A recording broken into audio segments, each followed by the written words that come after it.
كولر لازم ياخد اقرب طياره ويروح على سويسرا على بلده، ما يلعبش معانا كاس عالم. لعب كاس عالم معانا هنطلع حصاله حصاله في دور المجموعات. الواحد مش عارف يبدا ويقول لك ايه. يقول لك كفايه طول الشوط الثاني اسلوب دفاعي كبير بسبب خوف المدرب. عمري ما شفت مدرب في النادي الاهلي بيخاف بهذه الطريقه وسط جمهور 80,000 متفرج ويلعب بهذه الطريقه الدفاعيه.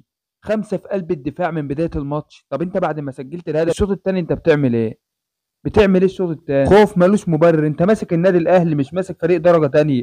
انت جبت جول ممكن تسيطر على الكره وتجيب الهدف التاني. تراجع غير مبرر. كولر هو اللي ادى لفريق سان داونز الثقه ان هم يجوا على مرمى الاهلي. هددوا مرمى الاهلي بفرصه واثنين وثلاثه لحد ما سجلوا هدف في الدقيقه 90. وقت لا يمكن العوده فيه. يعني خلاص انت اصلا منزل لي قفشه وحسين الشحات في الدقيقه 95. هينزلوا يعملوا ايه؟ كولر فقد شخصيته مع الاهلي. ولا بطوله هذا الموسم، صفر بطوله. مدرب ضيع شخصيه الاهلي وهيبه الاهلي.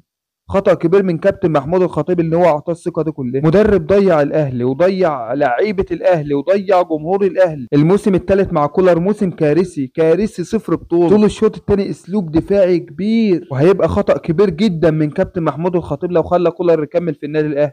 خطأ كبير. الجمهور مش راضي باداء كولر من اول الموسم. من اول مباراه الزمالك في كاس السوبر الافريقي واداء خسرنا بضربات الجزاء من الزمالك. مدرب مش عارف يوظف اللعيبه صح. مدرب عنده قفشه وعنده حسين الشحات وعنده طاهر محمد طاهر وعنده جراديشار وعنده وسام ابو علي. يعني في ماتشات بيلعب فيها بجراديشار ووسام ابو علي مع بعض. ازاي ما حدش عارف. وجالي خبر حالا ان في اجتماع حالا من كابتن محمود الخطيب والاداره وكولر. هنشوف الاجتماع ده هينتهي على ايه، وان شاء الله هبلغكم بيه اول باول. ما تنساش الاشتراك في القناه وتفعيل الجرس ليصلك كل جديد.